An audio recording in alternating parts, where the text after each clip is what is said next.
मित्रांनो, रेवती रडत रडत DM साहेबांच्या ऑफिसमध्ये पोहोचली. रेवतीच्या हातांवर आणि तिच्या गालांवर लाल लाल जखमांचे व्रण होते. DM साहेबांच्या ऑफिसच्या बाहेर एक सिक्युरिटी गार्ड होता. त्याने रेवतीला थांबवले आणि म्हणाला की तुम्ही आत जाऊ शकत नाही.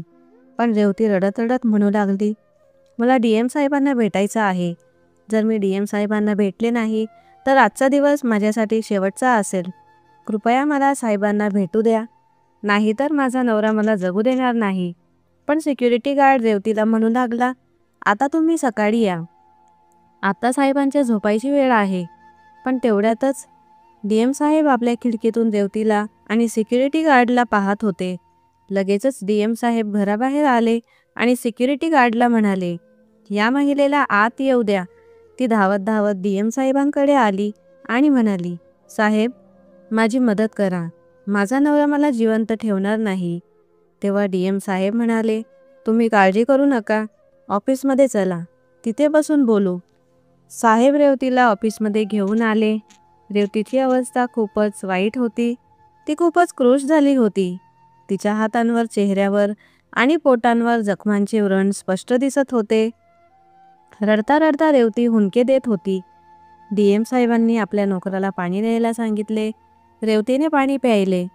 त्यानंतर DM साहेब म्हणाले, बोल, नेमकं काय झालं आहे? ती चेहरा खाली करून बसली होती. ती खाली पाहतच DM साहेबांना म्हणू लागली, साहेब, माझा नवरा रोज दारू पितो. मी सकाळपासून संध्याकाळपर्यंत लोकांच्या घरी झाडू पोछा करते, भांडी घासते आणि त्यातून जेवढे पैसे मिळतात त्याने माझे घर चालवते. पण तो पैसा माझा नवरा माझ्याकडून हिसकावून घेतो, त्यातून दारू पितो आणि उलट मला मारतो. आणि तो स्वतः काही काम करत नाही. हे ऐकून साहेबांना खूप राग आला. पण DM साहेब म्हणाले, आई, तुम्ही चेहरा खाली घालून का बोलत आहात? तुमची मान वर करा. पण रेवती म्हणाली, नाही साहेब, मी तुमच्याकडे डोळ्यात डोळे घालून कसं बोलू? तुम्ही तर या जिल्ह्याचे कलेक्टर आहात. पण कलेक्टरांनी आग्रह केला म्हणून रेवतीला मजबुरीने डोकं वर करावं लागलं. आणि जशीच तिने चेहरा वर केला आणि तिची नजर DM साहेबांवर पडली, तशी तिच्या पायाखालची जमीनच सरकली. कारण तिच्यासमोर कोणी दुसरा नव्हता, तर तिचा मरण पावलेला मुलगाच उभा होता, जो की आजपासून जवळपास 20 वर्षांपूर्वी एका अपघातात मरण पावला होता. रेवतीला काहीच समजत नव्हतं की हे सगळं कसं शक्य आहे. रेवतीचा मुलगा तर फक्त 5 वर्षांचा असतानाच तिला सोडून गेला होता. जेव्हा तिने DM साहेबांकडे पाहिलं तेव्हा त्यांच्या चेहऱ्यावर अगदी तसाच काळा डाग होता जो तिच्या मुलाच्या चेहऱ्यावर होता. हा काळा डाग जन्मापासूनच त्यांच्या चेहऱ्यावर होता. रेवती गोंधळली होती की ती काय बोलावं आणि कसं बोलावं. DM साहेबांनी रेवतीला विचारलं, आई, काय झालं? तुम्ही गप्प का झालात? तुमच्या चेहऱ्यावरील हावभाव का बदलले? तेव्हा रेवती म्हणाली, साहेब, मला एक गोष्ट सांगा, हा तुमच्या चेहऱ्यावरचा डाग कधीपासून आहे? DM साहेब म्हणाले, हा डाग तर माझ्या जन्मापासूनच आहे. तेव्हा ती म्हणाली, तुमच्या पाठीवरही असाच काळा डाग आहे का? DM साहेब म्हणाले, हो, माझ्या पाठीवरही असाच काळा डाग आहे. पण तुम्हाला कसं कळलं? हे ऐकताच रेवतीच्या पायाखालची जमीन सरकली. आता रेवतीला खात्री झाली, कारण तिच्या 5 वर्षांच्या मुलाच्या शरीरावर सुद्धा अगदी असाच डाग होता जसा DM साहेबांच्या शरीरावर होता. रेवती रडत रडत DM साहेबांना म्हणाली, बाळा, तू माझा मुलगा आहेस. तू माझा हरवलेला मुलगा आहे. तेव्हा DM साहेब म्हणाले, आई, तुम्ही कसल्या गोष्टी बोलत आहात? असं कसं होऊ शकतं? रेवती म्हणाली, तुमचे आईवडील कोण आहेत मला सांगा बरं. DM साहेब म्हणाले, माझे आईवडील नागपूर शहरात राहतात. पण रेवती म्हणाली, माझा मुलगा फक्त 5 वर्षांचा असताना माझ्यापासून हरवला होता. त्यानंतर तो मला कधीच भेटला नाही. मी आणि माझ्या नवऱ्याने समजून घेतलं की तो या जगातून निघून गेला आहे. तेव्हा DM साहेब म्हणाले, मी सुद्धा माझ्या आईवडिलांपासून 5 वर्षांचा असतानाच वेगळा झालो होतो. एका अपघातात मी माझ्या आईवडिलांपासून वेगळा झालो असं माझे आईवडील म्हणतात. मला माझ्या नागपूरमधील आईवडिलांनी वाढवलं, शिकवलं आणि मला कलेक्टर बनवलं. जेव्हा DM साहेबांनी हे सांगितलं तेव्हा तिच्या पायाखालची जमीनच सरकली. तिला आता समजलं होतं की तिच्यासमोर जो माणूस बसला आहे तो कोणी दुसरा नसून तिचाच हरवलेला मुलगा आहे. पण हे सगळं कसं झालं? DM साहेब रेवतीला विचारू लागले. आई, हे सगळं कसं घडलं होतं? खरंच तुम्ही माझी आई आहात का? DM साहेब हलक्या आवाजात विचारत होते. मी तुमच्यावर विश्वास कसा ठेवू? तेव्हा रेवतीने जे गुपित उघड केलं ते ऐकून DM साहेबांच्या पायाखालचीही जमीन सरकली. रेवती म्हणाली, खरं तर ही गोष्ट आजपासून जवळपास 26 वर्षांपूर्वीची आहे. पुण्यात राहणारी रेवती अभ्यासात खूप हुशार होती. ती कॉलेजमध्ये शिकत होती. त्याचवेळी तिची भेट सुनील नावाच्या एका शिक्षकाशी झाली. सुनील ह्याच कॉलेजमध्ये रेवतीला शिकवत होता. तो दिसायला देखणा होता आणि तीही खूप सुंदर होती. रेवती अभ्यासात खूप हुशार असल्यामुळे सुनील तिची नेहमीच कॉलेजमध्ये प्रशंसा करायचा. हळूहळू त्याच्या मनात रेवतीबद्दल प्रेमाची भावना निर्माण झाली आणि काही काळानंतर रेवतीलाही आपल्या शिक्षकावर प्रेम होऊ लागलं. हळूहळू रेवती बहाण्याने सुनीलच्या म्हणजेच आपल्या शिक्षकांच्या घरी कोचिंगसाठी जाऊ लागली आणि कोचिंगच्या बहाण्याने दोघे एकमेकांसोबत वेळ घालवू लागले. एका शिक्षक आणि विद्यार्थिनीचं नातं कधी प्रेमामध्ये बदललं हे दोघांनाही समजलं नाही. जेव्हा रेवतीने आपल्या घरी सांगितलं की ती सुनीलवर म्हणजेच आपल्या कॉलेजच्या शिक्षकावर प्रेम करते आणि त्याच्याशी लग्न करू इच्छिते, तेव्हा तिच्या घरच्यांना खूप राग आला.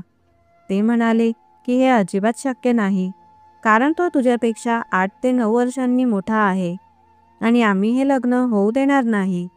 पण रेवतीने खूप हट्ट धरला आणि म्हणाली की त्यांची चांगली नोकरी आहे, तो शिकलेला माणूस आहे, त्याच्या आईवडिलांची बरीच संपत्ती आहे आणि तो मला खूप चांगलं ठेवेल. सुनीलनेही रेवतीच्या आईवडिलांची मनधरणी केली. शेवटी तिचे आईवडील तयार झाले आणि दोघांचं मोठ्या थाटामाटात लग्न झालं. लग्नानंतर 1 वर्षातच रेवती गर्भवती झाली. तिच्या पोटी सुनीलचं बाळ वाढत होतं. वेळ हळूहळू पुढे जात राहिला. दोघांचं प्रेम खूप खास होतं. दोघेही एकमेकांशिवाय राहू शकत नव्हते. जेव्हा रेवतीची प्रसूतीची वेळ आली तेव्हा तिने एका सुंदर मुलाला जन्म दिला. सुनील आपल्या मुलाला पाहून खूप आनंदी झाला. त्यानं आपल्या मुलाचं नाव राहुल ठेवलं. तो राहुलवर खूप प्रेम करायचा आणि त्याच्या प्रत्येक इच्छेची पूर्तता करायचा. त्याला कधीच कोणत्याही गोष्टीची कमी भासू देत नव्हता. प्रत्येक गोष्ट त्याला वेळेवर मिळायची. हळूहळू वेळ पुढे सरकत राहिला आणि राहुल मोठा होऊ लागला. जेव्हा राहुल 5 वर्षांचा झाला तेव्हा तो उन्हाळ्याच्या सुट्टीत फिरायला जाण्याचा हट्ट करू लागला. रेवतीही सुनीलला म्हणू लागली की आपण लग्नानंतर कुठेच फिरायला गेलो नाही. लग्नानंतर लगेच बाळ झालं आणि मग आपण घरगुती कामात अडकलो. आता आपलं बाळही मोठं झालंय, त्यालाही फिरवून आणू आणि आपल्यालाही थोडा वेळ मिळेल. त्याच्या मनात थोडा संकोच होता, पण पत्नी आणि मुलाच्या आग्रहापुढे त्याला झुकावं लागलं आणि नको असूनही त्याने होकार दिला. ते मुलगा राहुलसोबत काश्मीर फिरायला गेले. जून महिना होता. त्यावेळी हलकी हलकी पावसाची रिमझिम सुरू होती. बातम्यांमध्येही वारंवार येत होतं की काश्मीरमध्ये अनेक ठिकाणी डोंगर खचत आहेत, अनेक ठिकाणी ढगफुटी झाली आहे. पण सुनील आणि रेवतीने या गोष्टींकडे दुर्लक्ष करून कसं तरी तिथे ते पोहोचले. तिथे ते काही दिवस फिरले आणि आपल्या मुलाला राहुललाही फिरवलं. पण त्यांचं नशीब फारच खराब निघालं. तिथे मुसळधार पावसामुळे ते हॉटेलमध्येच अडकून पडले. त्यांना कुठे बाहेर फिरायलाही जाता येत नव्हतं, कारण रस्त्यात अनेक ठिकाणी डोंगर खचले होते. तिकडे वीज नव्हती, म्हणून त्यांना हॉटेलमध्येच थांबावं लागलं. जवळजवळ 4 दिवस हॉटेलमध्येच अडकून राहिल्यानंतर जेव्हा रस्ते थोडे खुले झाले तेव्हा सुनीलने ठरवलं की आता घरी निघायलाच हवं, नाहीतर पुन्हा इथेच अडकून पडू. अनेकांनी त्यांना समजावलं की रस्त्यात अनेक ठिकाणी डोंगर ढासळले आहेत, पाण्याची पातळी वाढली आहे आणि नद्या पुरावर आहेत, म्हणून तुम्ही जाऊ नका. पण त्याला आता घरी परतणं आवश्यक होतं, कारण त्याची नोकरीही होती आणि तो बराच काळ तिथेच अडकून पडला होता. त्यांचा हा फेरफटका आता त्यांच्यासाठी शिक्षा बनला होता. कसं तरी ते परत घरी जाण्यासाठी निघाले, पण त्यांच्यासोबत आता एक भयंकर घटना घडणार होती. अशी घटना जी त्यांनी कधी स्वप्नातही विचार केला नव्हता. जेव्हा ते परत घरी जात होते तेव्हा संध्याकाळचा वेळ होता आणि अचानक वरच्या डोंगरावरून छोटे छोटे आणि मोठे दगड घसरून त्यांच्या गाडीसमोर येऊ लागले. त्यामुळे ते पुढे जाऊ शकत नव्हते. देवाच्या कृपेने ते त्यावेळी वाचले. कसं तरी ड्रायव्हरने त्या रस्त्याने गाडी पुढे काढली. पण पुढे अजून मोठा अडथळा होता. जेव्हा ते गाडीने पुढे जात होते तेव्हा अचानक रस्ता कोसळला आणि त्यांची गाडी नदीत जाऊन अडकली. तो देखावा त्यांच्यासाठी फारच भयानक होता. नदीचा प्रवाह खूप वेगवान होता. पाण्याचा जोर त्यांच्या कारला हळूहळू पुढे ढकलत होता. पण तिथल्या काही लोकांनी त्यांना वाचवायचा प्रयत्न केला आणि दोरखंडाच्या सहाय्याने गाडीला थांबवून धरलं. पण जेव्हा गाडी बाहेर येण्याची वेळ आली तेव्हा सुनीलने दरवाजा उघडला आणि एका हाताने दोरखंड पकडला व दुसऱ्या हाताने रेवतीला पकडलं. गावकरी दोरखंडाच्या सहाय्याने तिघांनाही ओढत होते. पण त्यावेळी रेवतीच्या हातातून राहुल, जो केवळ 5 वर्षांचा होता, तो सुटून नदीत वाहून गेला. संध्याकाळची वेळ असल्यामुळे तिथे फारसा प्रकाश नव्हता. जसं रेवतीच्या हातातून तिचं मूल सुटलं तशी ती जोरजोरात ओरडू लागली, राहुल, राहुल. सुनीलने हा देखावा पाहिला तेव्हा त्याच्या अंगावर काटा आला. तो आपल्या मुलाला स्वतःच्या डोळ्यांनी नदीत वाहून जाताना पाहत होता. कसं तरी गावकऱ्यांनी त्या दोघांना तर वाचवलं, पण त्या मुलाला वाचवू शकले नाहीत. रात्र झाली होती. सुरक्षा दलानेही राहुलचा शोध घेतला, पण राहुल कुठेच सापडला नाही. दुसरा दिवस उजाडला. सकाळी NDARF आणि SDARFची टीम आली, पण तेही मुलाला शोधू शकले नाहीत. सुनीलला आता राहुलच्या मृत्यूसाठी रेवतीच दोषी वाटू लागली. तो तिला म्हणू लागला, तू राहुलला नीट धरून ठेवला नाहीस म्हणून तो वाहून गेला आणि इथे येण्याचा हट्टही तूच धरला होतास. राहुल तर लहान मूल होतं, पण तू मोठी होतीस. आपण इथे आलोच नसतो तर आपल्यासोबत ही घटना घडली नसती आणि आज आपला मुलगा आपल्याजवळ असता. ती बिचारी काय करणार? ती फक्त हे सगळं ऐकत राहिली. हळूहळू वेळ पुढे जात राहिला, पण राहुलचा काहीच पत्ता लागला नाही. त्यांनी स्वप्नातही विचार केला नव्हता की त्यांच्यासोबत असं काही होईल. जवळजवळ महिना उलटून गेला, पण मुलाचा काहीच मागमूस मिळाला नाही.